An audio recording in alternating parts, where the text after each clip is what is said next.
Bom, boa tarde a todos.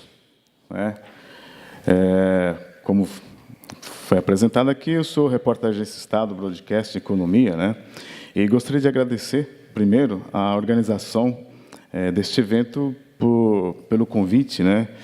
Eu estou aqui responsável também para depois fazer um fechamento aqui do evento. E quando eu fui chamado convidado para fazer essa apresentação aqui, eu pensei assim: a gente está próximo das eleições, A gente está sempre esperando por alguma coisa. O brasileiro está sempre esperando por alguma coisa.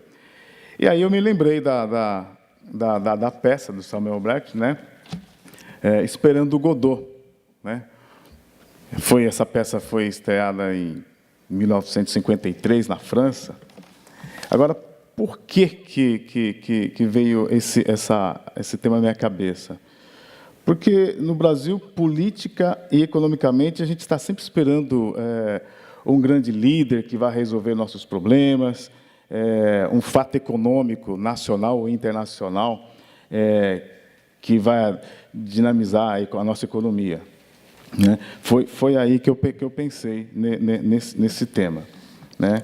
E a história, para quem não conhece, eram dois, eu coloquei vagabundos aqui, mas é muito forte, O pessoal na redação falava, é muito forte. Dois andarilhos que estavam no descampado, esperando definitivamente por um ente, por uma entidade que fosse resolver os problemas, E eles ficavam ali sem o que fazer, enquanto aquela espera interminável, eles começavam a inventar brincadeiras, jogavam chapéu para o alto, começavam a fazer brincadeira. E o jornalista gosta muito de papel, viu? Depois de palestrar, depois de tanta gente que vem aqui, o jornalista gosta de papel, você tem que ver mesa de jornalista como é que é. E nós estamos nessa situação, a gente está sempre esperando algo que nunca chega. E quando chega, acaba, muitas vezes, não trazendo os resultados que a gente aguardava, que a gente esperava.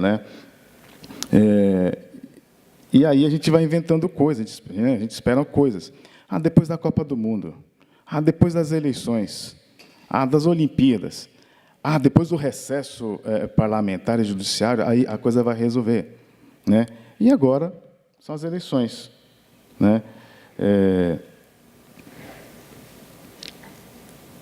São as eleições, porque depois que forem definidos os candidatos a vice, as coisas vão começar a andar. Tem a campanha de rádio e televisão. Se tivermos um candidato de perfil reformista, começar a despontar nas pesquisas, as coisas vão andar. Se o Federal Reserve, em vez de promover 5 altas da taxa de juros, der 3, vai melhorar. A coisa vai melhorar. Então, estamos sempre acreditando na vinda de alguma coisa, sempre acreditando na vinda de Godot. Aí chegamos a acreditar que, se trocássemos o presidente da República, que, num passo de mágica, a economia retomaria a trajetória do crescimento, que os investimentos externos procurariam o caminho para o Brasil, que a taxa de emprego voltaria a crescer. Acreditamos que a queda da taxa de juros fosse impulsionar a atividade, ampliar o crédito, que a reforma trabalhista fosse destravar o emprego, que o teto dos gastos fosse conter a sanha dos parlamentares pela gastança, pelo gasto. Nada disso aconteceu, nada disso funcionou. Em maio de 2017, estávamos certos de que, finalmente, a reforma da Previdência seria aprovada. Vocês lembram disso? Agora vai.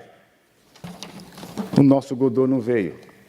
No lugar de Godot, da reforma, veio a público, em 17 de maio, a gravação de conversas cavernosas, subterrâneas, do presidente da República com o tal de Joesley Batista, um dos donos da JBS. Adeus viola, adeus reforma. Não tivemos reforma. Godot não veio. Daí, 2017 é que chega ao fim. Entramos em 2018, né, nos fiando nas expectativas dos analistas do mercado, no discurso do ministro candidato da Fazenda, de que o PIB cresceria 3%. Né? O departamento de um econômico de um grande banco, né, e põe grande nisso, é um bancão, né, chegou a divulgar um relatório que previa expansão do PIB de 4% em 2018. E eu ficava, né, o que eu faço é ligar para os economistas, para os analistas, né, e perguntar, né, cara, eu não estou vendo esse vetor de crescimento que vocês estão vendo, né? Quais são esses vetores, né? Quais são os vetores de crescimento se 13 milhões de pessoas estão desempregadas? Se as contas públicas do governo, né, se as contas públicas do governo estão totalmente desequilibradas, totalmente desorganizadas, né? As despesas estão só crescendo, a arrecadação estagnada, né? E eu não conseguia ver resposta para isso, né? Eu não conseguia ver resposta para isso. Mas o que o jornalista faz? Né? O jornalista não tem que saber de nada, né? O jornalista só tem que ter uma boa agenda de telefone, né? Números de telefone de quem sabe dar resposta, né? Aí eu via, não, o pior da crise já passou, ficou para trás, né? A confiança das famílias, dos empresários foi retomada, né? Agora a coisa vai. Então tá, né?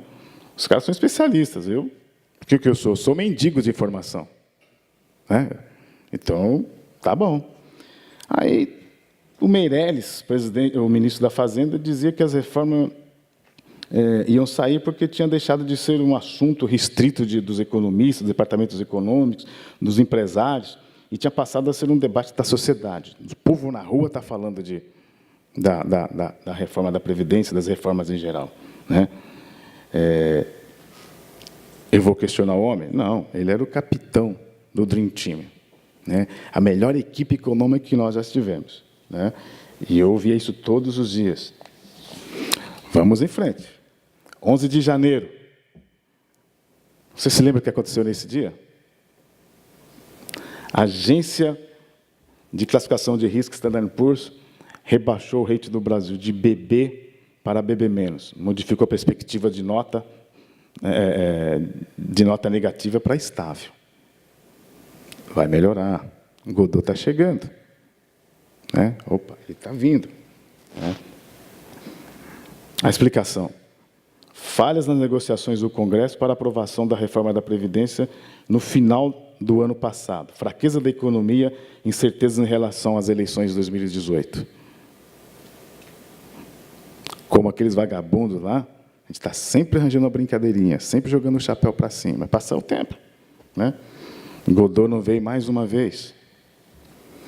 21 de fevereiro, o Senado aprova decreto assinado pelo presidente Michel Temer, que determina a intervenção federal no estado do Rio de Janeiro. O que acontece? Deixa a segurança pública fluminense sob a responsabilidade de um interventor militar, que responde ao presidente da República, claro. O placar foi de 55 votos favoráveis, 13 contrários e uma abstenção. Vocês lembram disso? Né? Mais um golpe na fraquíssima tentativa de se aprovar a reforma da Previdência. Cadê Godot? Não veio? Não vem? Então vamos esperar. Dia 7 de abril, mesmo dia em que o Lula foi preso. Vocês acharam que eu não fosse falar no Lula, né? Mas, pois é, eu vou falar no Lula. Lula foi preso. Nesse mesmo dia, o ministro da Fazenda, Henrique Meirelles, o capitão do Dream Team, né? O capitão do navio, se descompatibiliza, deixa o Ministério da Fazenda para poder concorrer à presidência da República, né? Esperava-se, de um lado, que, se Lula fosse preso, haveria uma comoção pública no país, que botariam fogo no país, né? E, do outro lado, esperava-se que, com Lula preso, a economia fosse reagir positivamente. E eu aqui com meus papéis, tá, gente? fosse reagir positivamente à economia. Lula está preso, né? Nenhuma coisa nem outra. Ninguém colocou fogo no país. Um grupinho foi lá para Curitiba, ficou lá, fez as suas manifestações, mas não botaram fogo no país. Vimos reações pontuais nos mercados de câmbio, de juros futuros, né? Mas nada mais do que isso. Aí, todos aqueles economistas, que são meus amigos, né? O Fernando Sampaio está por aí, não, já foi embora, né? São meus amigos, são os caras que me ajudam no dia a dia, me salvam toda hora, né? É para eles que eu ligo. Aí começaram a revisar para baixo as projeções de PIB.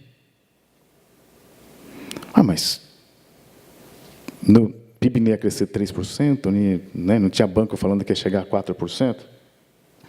E hoje, a Focus, né, o boletim Focus, que compila as expectativas do mercado financeiro, o Banco Central divulga toda segunda-feira,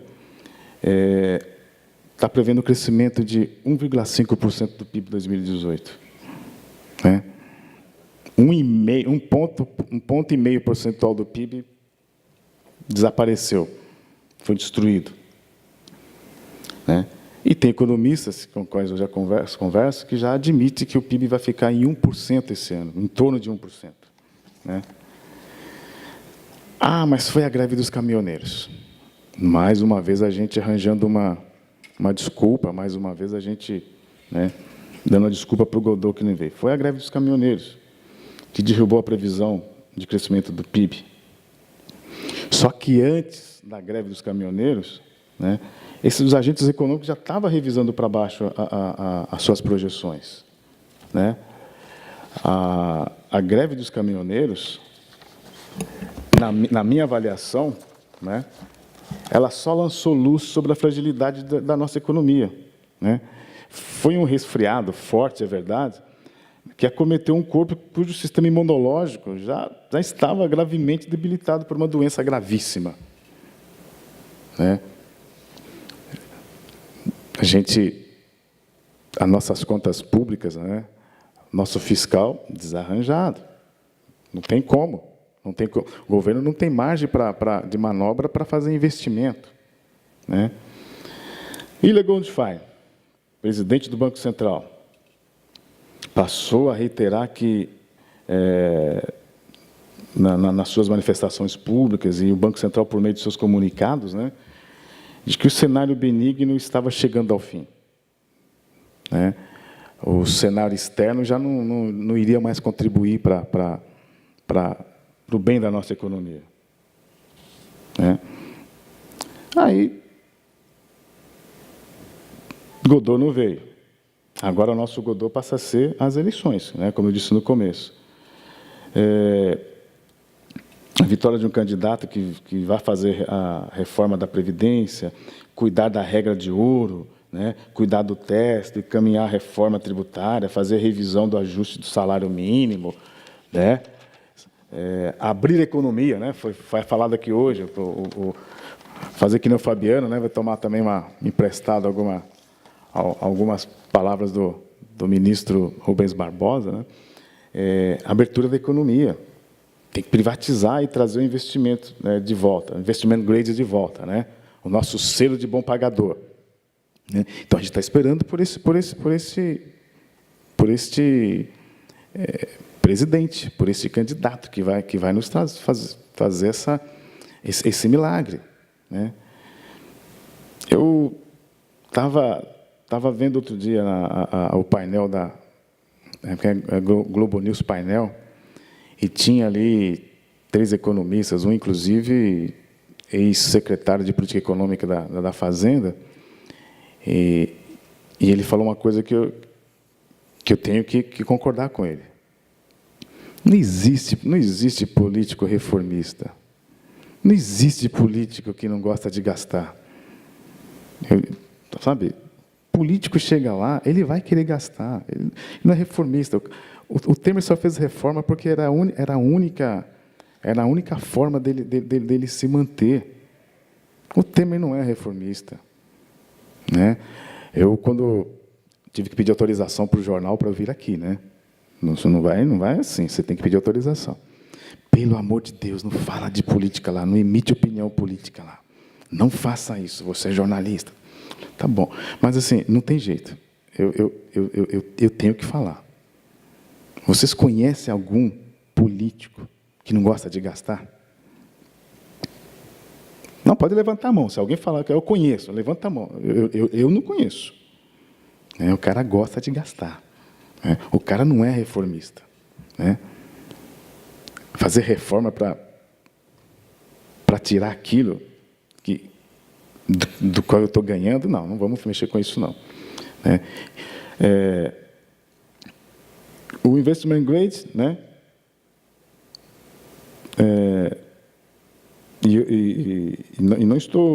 é que eu estou dizendo, são presidentes de grandes bancos, não sou eu que estou falando isso, E tem uma fonte graduadíssima da equipe econômica, que está falando, investment grade, que é o nosso selo de bom pagador, aquilo que faz com que os grandes fundos internacionais ponham dinheiro no Brasil. Isso vai voltar só daqui 3 anos. Só 3 anos. O próximo presidente da República, por mais boa vontade que ele tiver, ele vai encontrar um cenário assim, terra arrasada. Bom, por exemplo, ele vai encontrar um orçamento que 57% dele é só para fazer frente às despesas previdenciárias. O resto para pagar pessoal. Ou seja, o governo continuará sem margem de manobra para fazer investimento, em infraestrutura, O embaixador falou aqui, o Fernando falou, tem que fazer investimento em infraestrutura. Para fazer investimento em infraestrutura, você precisa ter um governo como indutor desse investimento. Não tem margem de manobra. O orçamento está vinculado. Agora, eu também estou esperando o meu Godot.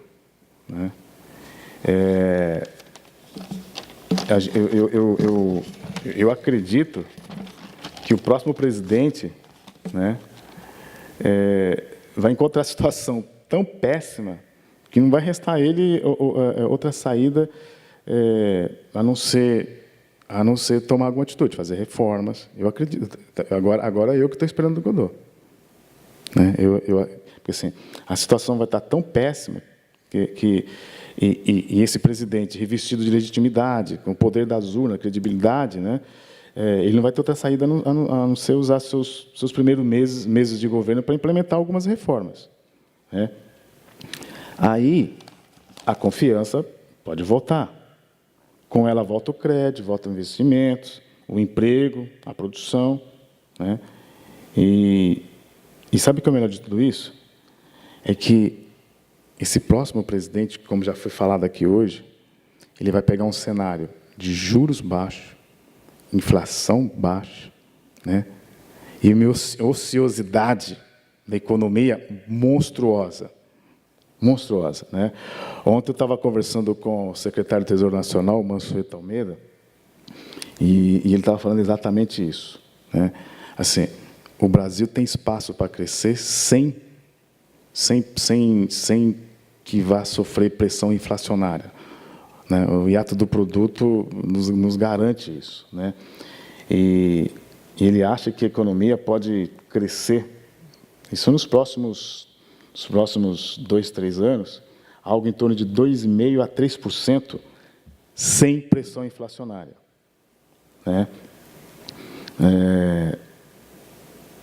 Agora, independentemente do que o próximo presidente vai fazer, independentemente se Godot vem ou não,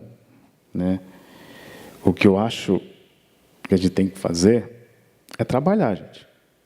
Trabalhar, a gente tem que produzir, vocês que são empresários, vocês têm que produzir, vocês têm que trabalhar, exigir, evidentemente, aquilo que é de direito, mas assim, não ficar esperando só para o Godot, ficar esperando só pelo que o Trump vai fazer nos Estados Unidos.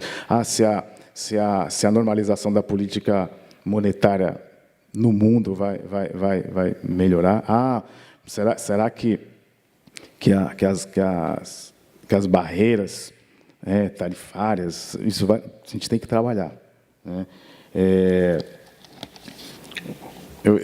Eu gosto muito de um texto aí que é do Eclesiastes. Ele fala o seguinte: quem olha para o vento não semeia, né?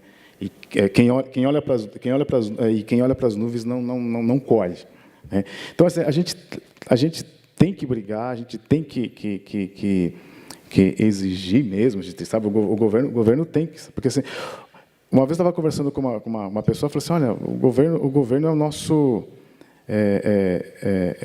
nosso maior sócio, né?